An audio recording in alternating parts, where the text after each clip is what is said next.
ఈరోజు మంగళగిరికి వస్తున్నా. మంగళగిరి మామూలుగా అయితే ఫస్ట్ టైం, దీనికంటే మంచి సీట్లున్నాయి. మంచి సీట్లుంటే ఎలక్షన్లు వచ్చాయి. నేను ఆ రోజు సజెస్ట్ చేశాను, మంగళగిరిలో ఇంతవరకు మనం గెలవలేదు, ఒకేసారి గెలిచాం. ఎందుకంటే పార్టీని నడిపించింది నేనే కాబట్టి 40 సంవత్సరాల సుదీర్ఘ రాజకీయ చరిత్రలో మొట్టమొదటిసారిగా కోటేశ్వరరావు ఎంఎస్ఎస్ కోటేశ్వరరావు అంటే అప్పట్లో గెలిచాం. తర్వాత గెలవల. ఒకసారి సిపిఎంకి ఇచ్చాం, ఒకసారి బీజేపీకి ఇచ్చాం. కానీ ఇవన్నీ చూసిన తర్వాత మనం గెలవలేదు, మన కార్యకర్తలు హుషారుగా లేరు కాబట్టి లాస్ట్ మూమెంట్ పోతున్నారు కాబట్టి ఆలోచించమని నేనైతే సజెస్ట్ చేశాను.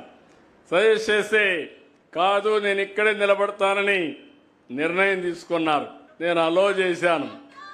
అది అయిన తర్వాత 5,000 ఓట్లతో ఓడిపోయాడు.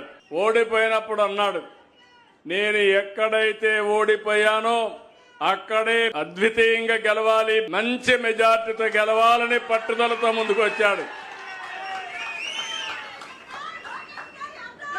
అది అతని పట్టుదల.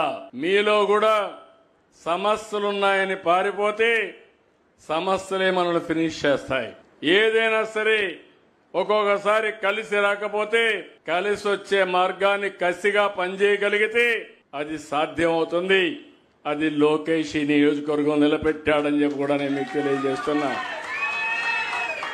అక్కడి నుంచి మీరు చూశారు, 5,000 మెజారిటీతో ఓడిపోయిన కాన్స్టిట్యున్సీ 91,000 మెజారిటీతో గెలవడం అనేది ఒక చరిత్ర.